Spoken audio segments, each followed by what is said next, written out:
ఆంధ్రప్రదేశ్ వైపు అందరూ చూస్తున్నారు. తెలంగాణ అంతా మూసిపోయింది, ఆంధ్రప్రదేశ్లో అనూహ్యమైనటువంటి మలుపులు తిరుగుతున్నాయి. ప్రశాంత్ కిషోర్ కలవటం, తర్వాత వెంటనే వెరీ నెక్స్ట్ డేనే ఒక క్రిస్మస్ గిఫ్ట్ రావటం లోకేష్ గారికి, ఏంటవి? అంటే ఇప్పుడు ఇట్స్ అ ప్రాసెస్ అండి, ఇది రాజకీయం. సో డెఫినెట్గా మాదొక రాజకీయ పార్టీ అండ్ మేము వివిధ అంటే వి టేక్ డిఫరెంట్ స్టెప్స్. ఇందులో ఇక్కడ ఒకటి మాత్రం ఏంటి అని అంటే స్ట్రాటజిస్ట్గా Prashant Kishor is a strategist. So అతను ఇటు జగన్కి మళ్ళీ మమతా బెనర్జీ గారికి అందరికీ చాలా మందికి పనిచేశాడు. కాకపోతే ఎక్కడ ఉంటే ఆ తరీకాలో పనిచేస్తాడు అనేటువంటిది అయితే ఒకటి ఉంది ప్రశాంత్ కిషోర్కి. ఇప్పుడు సే ఫర్ ఎగ్జాంపుల్ చాలా సందర్భాల్లో మేము చెప్తూ ఉంటాం, కత్తి ఒకటి చేతుల్లో ఉంటే అది తల నరకడానికైనా వాడుకోవచ్చు, లేకపోతే ఏమంటారు అంటే కూరగాయలు ఇచ్చేయడానికైనా వాడచ్చు. So how are they using is and ఎవరి చేతుల్లో అది ఉంది అనేటువంటిది చాలా ఇంపార్టెంట్. ఇప్పుడు ప్రశాంత్ కిషోర్ గారి విషయమే తీసుకుంటే ఒక డెలిబరేషన్స్ అయ్యాయి, ఒక టాక్స్ అయ్యాయి, he is interested, don't know how it will go. ఇప్పుడు అది ఒక్క రోజులో అయిన ఎక్సర్సైజ్ అయితే కాదు కదా సార్. నేను చెప్తున్నాను, మళ్ళీ చెప్తున్నాను, మాదేం మఠం కాదు, మేమేం సత్రం కాదు, మాది ఖచ్చితంగా రాజకీయ పార్టీ. మా వ్యూహాలు మాకుంటాయి, మా స్ట్రాటజీలు మాకుంటాయి. అండ్ అన్నిటికన్నా పెద్దగా అందరం కూడా ఎక్కడ మర్చిపోతున్నాం, చంద్రబాబు నాయుడు గారు అనేటువంటి వారు చాలా పెద్ద స్ట్రాటజిస్ట్. ఆయన పొలిటికల్ గా ఆయన నాకు తెలిసి ఆయన మించినటువంటి ఒక ఫైనెస్ట్ పొలిటీషియన్, స్ట్రాటజికల్ పొలిటీషియన్. ఇప్పుడు పాయింట్ కూడా అదే. ఇప్పుడు వైసీపీ వాళ్ళు సోషల్ మీడియాలో కానీ వాళ్ళు ఏమంటున్నారంటే అసలు మొత్తం 2019లోనే ఆయన మొత్తం గుజ్జును తీసేసుకొని పక్కన పడేసాం ప్రశాంత్ కిషోర్ని, ఇప్పుడు తీసుకొచ్చి ఆయన ఏం చేస్తారని అంటున్నారు. వీళ్ళకేం బాధ అని అడుగుతున్నాను నేను. గుజ్జు తీసేశారు అంటున్నారు కదా, మీకేం బాధరా నాయన? మీ ఏడుపేదో మీరు ఏడవండి కదా, సింపుల్. అంటే నేనేమంటున్నా అంటే నేను మొన్న యాక్చువల్గా నిజంగా సర్ప్రైజ్ ఎక్కడయ్యానంటే అండి, అప్పటి వరకు ప్రశాంత్ కిషోర్ అనేటువంటి వ్యక్తి వీళ్ళకి అసలు దేవుడితో సమానం అయిపోయాడు. మీరు గమనించుంటారు చాలా సందర్భాల్లో ఏదైనా ఒక కామెంట్, డెఫినెట్ గా ఒక పొలిటికల్ పార్టీగా ఒక ప్రతిపక్ష పార్టీగా మేము ఏదైనా కామెంట్ చేస్తున్నా కూడా అసలు అవుట్ రైట్ గా సపోర్ట్ చేసుకుంటూ అబ్బో ఆయన్ని మించినటువంటి ఒక దేవతామూర్తి లేదన్నట్టుగా వీళ్ళు బిల్డప్లు ఇచ్చారు. కట్ చేస్తే మొన్న నారా లోకేష్ గారితో కలిసి ప్రశాంత్ కిషోర్ గారు ఇలా నడిచి వచ్చారు అని తెలియగానే వెంటనే ఆయన దొంగ అయిపోయాడు, బిహారీ దొంగ.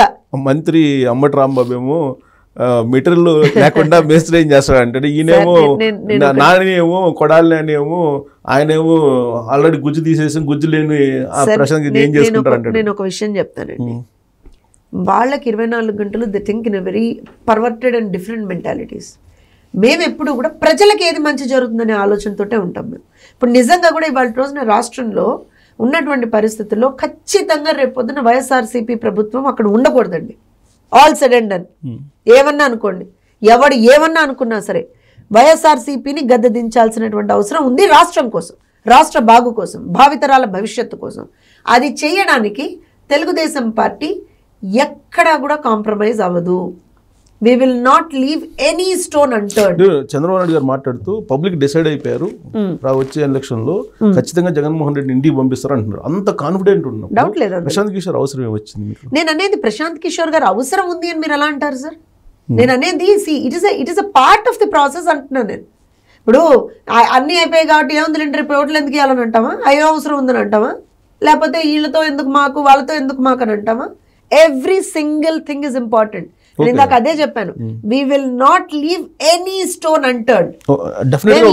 ఈవెన్ జనసేన పొత్తుతో మేము వెళ్తున్నప్పుడు కూడా అటు పవన్ కళ్యాణ్ గారు కావచ్చు, ఇటు మా పార్టీ అధినేత కావచ్చు, ఎవ్వరు కూడా ఎక్కడ కాంప్రమైజ్ అవ్వకుండా ఒకటే మాట చెప్తున్నారు, అల్టిమేట్ ఎజెండా ఏంటి? రాష్ట్రం కోసం కలిసాం మనం, రాష్ట్ర ప్రజల కోసం కలిసాం మనం. సో డెఫినెట్గా ఎక్కడ కూడా ఏ విధమైనటువంటి తప్పులు దొరలకుండా, కించిత్ కూడా ఎక్కడ ఇబ్బందులు రాకుండా, అంటే ఒక చిన్నపాటి నాట్ ఈవెన్ 0.001% కూడా రిస్క్ లేకుండా ఛాన్స్ ఇవ్వం. మఠం కాదని చెప్పారు కదా మీరు, తెలుగుదేశం పార్టీ మఠం కాదని ఎందుకుంటామండి? సో అలాంటప్పుడు మేము కామ్ గా ఉన్నాం అనుకోండి, నష్టపోయేది ఎవరండి? తెలుగుదేశం పార్టీ కొత్తగా వచ్చే నష్టమే ఉంది చెప్పండి నాకు. మమ్మల్ని అనాల్సిన మాటలు అనేసారు, మమ్మల్ని ఏమన్నాలో అనేసారు, మా పార్టీ పోయిందన్నారు, మా పార్టీకి అసలు మనుగడే లేదన్నారు, అన్నీ చెప్పారుగా వాళ్ళే. ఘోరమైన ఓటమిని మేము చూసామని చెప్పారుగా. సో మీరు చేసే ప్రయత్నాల్ని తప్పుపట్టాల్సిన పరిస్థితి ఎందుకు వచ్చిందంటే, ఒకప్పుడు ఈ ప్రశాంత్ కిషోర్ అన్న అతను డెకాయిట్, బీహార్ పాలిటిక్స్ని ఇక్కడ తీసుకొచ్చారు, ఇలాంటి కామెంట్లు చేసినటువంటి తెలుగుదేశం పార్టీ మళ్ళీ అతను తీసుకొని రావడం ఏంటి అనే దాని మీద సార్ నేను ఇందాకే మీకు అదే చెప్పాను. ఎవరి చేతుల్లో ఆ ఆయుధం అనేటువంటిది ఉంటుందో ఆయుధం యొక్క యూజ్ అనేటువంటిది ఆ రకంగానే ఉంటుంది. ఇప్పుడు మా దగ్గర కూర్చుని అలాంటివి మా దగ్గర పనికిరావండి. మా పార్టీకి ఒక సిద్ధాంతం ఉంది. ఎవరైనా సరే మా పార్టీ సిద్ధాంతం ప్రకారమే పనిచేయాలి, డౌట్ లేదు అందులో. ఇప్పుడు అలా అంటే చాలా మంది ఇప్పుడు మమ్మల్ని తిట్టిన వాళ్ళు కూడా ఇవాళ రోజు మా పార్టీలో వచ్చినారు కదా, కాదని మీరు ఎలా అంటారు? కానీ వాళ్ళు మా పార్టీలో లేనప్పటికీ ఇవాళ ఉన్నప్పటికీ డిఫరెన్స్ ఎక్కడ రావాలి అని అంటే ఓరియంటేషన్. బాబాయ్ గొడ్లి కోడి కత్తి దానికి భిన్నంగా ఈసారి ఉంటది సార్. ఒక విషయం సార్, అలాంటివి చేసే పద్ధతి, అలాంటివి చేసే ఆలోచన, అలాంటివి చేసే మెంటాలిటీ ఎప్పుడు తెలుగుదేశం పార్టీకి లేదు సార్. ఇప్పుడు మెలో డ్రామాలు, ఆ చిల్లర పాలిటిక్స్, ఆ చిల్లర స్ట్రాటజీలు అవన్నీ కాదు సార్.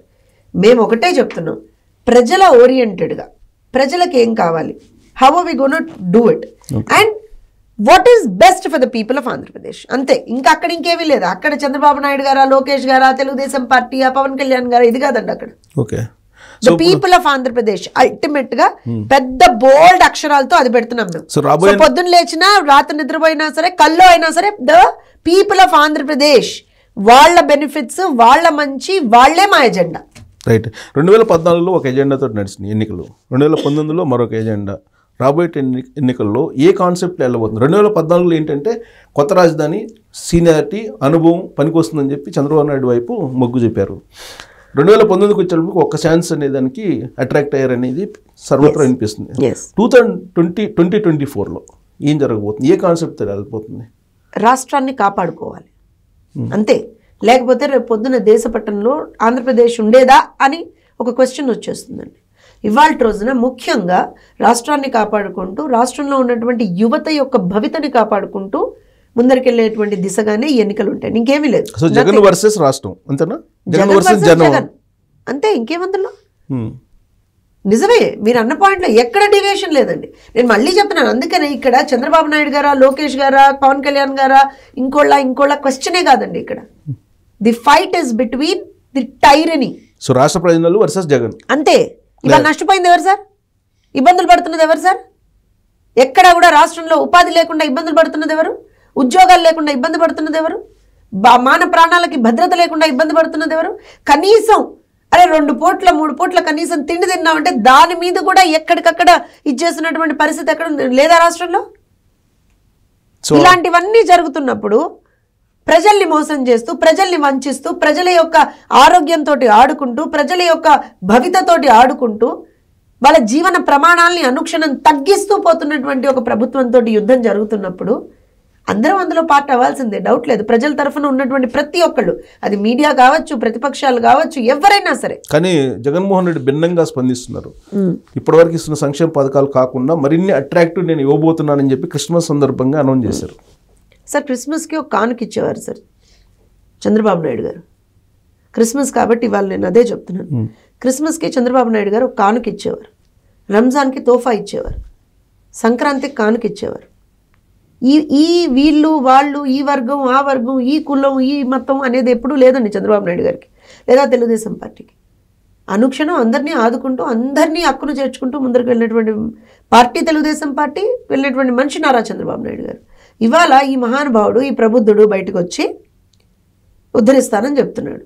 అంటే ఇప్పటివరకు బటన్ నొక్కుతున్నాం కదా, ఈ స్కీములు కాకుండా అదనంగా ఇస్తాను, స్పెషల్గా నేను అనౌన్స్ చేయబోతున్నాను అంటున్నారు. అంటే మీరు సూపర్ 6లు అనేది ఉంటాయి కదా, వాటికి భిన్నమైన లేదంటే వాటిని తలదన్నే గిఫ్ట్లు ఏమైనా ఇవ్వబోతున్నారు అనుకుంటున్నారు మీరు? నేను ఒకటే చెప్తాను సార్, 4.5 సంవత్సరాలు మచ్చుకు ఒక 2 కోట్ చేస్తానండి. వాళ్ళు ఇచ్చిన హామీలు, వాళ్ళు పెట్టినటువంటి మేనిఫెస్టోలో వాళ్ళు పెట్టినటువంటి హామీలు చెప్తాను. అమ్మఒడి ఏమన్నాడు? ఇంట్లో ఉన్నటువంటి పిల్లలందరికీ కూడా 15,000 రూపాయలు చొప్పున మేము అమ్మగారికి ఇస్తామని చెప్పాడు. అంతమందికి ఇస్తాము, వాళ్ళ అమ్మకి ఇస్తామని చెప్పాడు. ఇచ్చాడా? వైఎస్ఆర్ చేయూత 45 సంవత్సరాలు మించినటువంటి ప్రతి ఒక్క ఆడబిడ్డకి నేను ఇస్తాను అన్నాడు. ఇచ్చాడా? 2 కోట్ చేశాను సార్ నేను. పోనీ ఇంకా కొన్ని కోట్ చేయమంటే చేస్తాను సార్. మద్యపాన నిషేధం సార్ చెప్పనివి కదా, పోనీండి హామీలు. అందుకే నేను మేనిఫెస్టోలో ఉన్నవే నేను మీకు ఇప్పుడు కోట్ చేశా.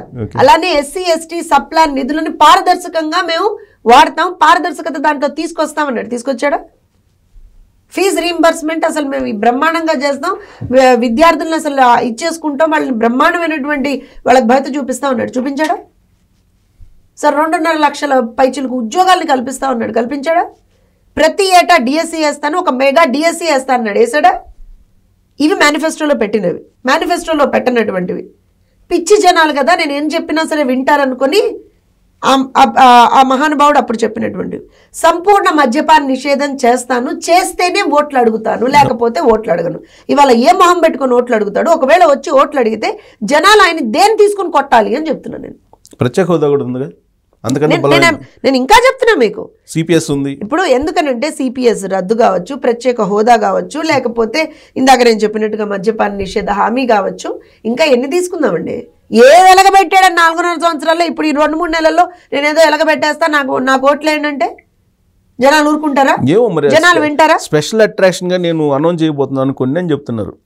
మీ సూపర్ 6కి ఆయన ఏదో కొంచెం రెస్పాండ్ అయినట్టున్నారు. సార్ నేను ఒక విషయం చెప్తానండి, నిజంగా కూడా అలా ఏదైనా రెస్పాండ్ అయ్యే మనస్తత్వమే, అయ్యే గుణమే ఆ జగన్మోహన్ రెడ్డికి ఉంటే పోలండి పేద ప్రజలు ఇంకొంచెం లాభపడతారు అనుకుంటాను నేనేమందులో. We are always for the people అండి. నిజంగా కూడా ఇవాళ రోజున మా మహాశక్తి పథకం ఉంది. మహాశక్తి పథకాన్ని చూసి బాబోయ్ అని చెప్పి గజగజ వడికిపోయి రేపు పొద్దున లేదు నేను కూడా ఆర్టీసీలో ఫ్రీ ఇస్తాను అని అన్నాడు అనుకోండి, రెడీ అవుతున్నాడు, ఇచ్చాడే అనుకోండి, ఎవరు లాభపడతారండి? ప్రజలే కదా లాభపడేది, మేము హ్యాపీనే కదా. ప్రజలు లాభపడితే మాకు అంతకు మించినటువంటి సంతోషమే ఉంది. అధికారంలో రాకముందే మీరు ఇంప్లిమెంట్ డెఫినెట్ గా కదా. ఇప్పుడు నేను ఒక విషయం చెప్తాను సార్, తెలుగుదేశం పార్టీ ఎప్పుడైనా సరే, నేను పార్టీ గురించి ఎందుకు చెప్తున్నానంటే నేను ఇందాక మీకు చెప్పాను, ప్రశాంత్ కిషోర్ కానీ ఎవరు వచ్చినా సరే మా సిద్ధాంతం ఏంటి అనేటువంటి చాలా ఇంపార్టెంట్, మా ఓరియంటేషన్ ఏంటి అనేటువంటి చాలా ఇంపార్టెంట్. అధికారం కోసము, పదవుల కోసము, వీటి కోసం వెంపర్లాడేటువంటి ఒక పార్టీ కాదండి మాది. అలా అనుకుంటుంటే నాకు తెలిసి 42 సంవత్సరాల తెలుగుదేశం ప్రస్థానంలో మేము చూసిన నాటుపోట్లు ఎవడు చూసుండరు కావచ్చు, ఏ పార్టీ చూసుండకపోయింది. అది చరిత్ర. అది ఇప్పుడు అయినా we are on ground, we are working for the people. ఎక్కడా మేము డీవియేట్ అవ్వలేదే. మేము పార్టీ పెట్టిన కొత్తల్లోనే మాకు ఒకసారి బ్రహ్మాండమైనటువంటి మెజారిటీ ఇచ్చి తర్వాత మాకు ఒక ఘోరమైనటువంటి పరాభవం వచ్చినప్పుడు అయిపోయింది, తెలుగుదేశం పార్టీ పనే ఉందన్నారు. అన్నారా అనలేదా? ప్రతిసారి అన్నారు కదా. అంతెందుకు పోనీ మీరు అన్నట్టుగానే 2019లోనే అన్నారుగా, అయిపోయింది మూసుకుపోయింది తెలుగుదేశం పార్టీ అన్నారు. కట్ చేస్తే 4.5 సంవత్సరాల్లో ఇవాళ రోజున ఒక్కొక్కడికి ముచ్చోట్లు పట్టిస్తుంది తెలుగుదేశం పార్టీ. అక్కడ కూర్చున్నటువంటి అధికారంలో ఉన్నటువంటి ప్రతి ఒక్కడికి వాడు ముందుకు వెళ్ళాలన్నా వెనక్కి వెళ్ళాలన్నా సరే బాబోయ్ అక్కడ చంద్రబాబు నాయుడు గారు మమ్మల్ని ఇచ్చేస్తారు, లేకపోతే నారా లోకేష్ గారు మేము చేసినటువంటి తప్పుల్ని బయట పెట్టేస్తారు. రాష్ట్రంలో ఏ రకంగా మేము ఏం చెయ్యాలన్నా సరే మేము ఎక్కడ ఏమాత్రం కూడా అవినీతి చేయలేమనేటువంటి ఒక భయంలో వాడు బతుకుతున్నారా లేదా ఇవాళ?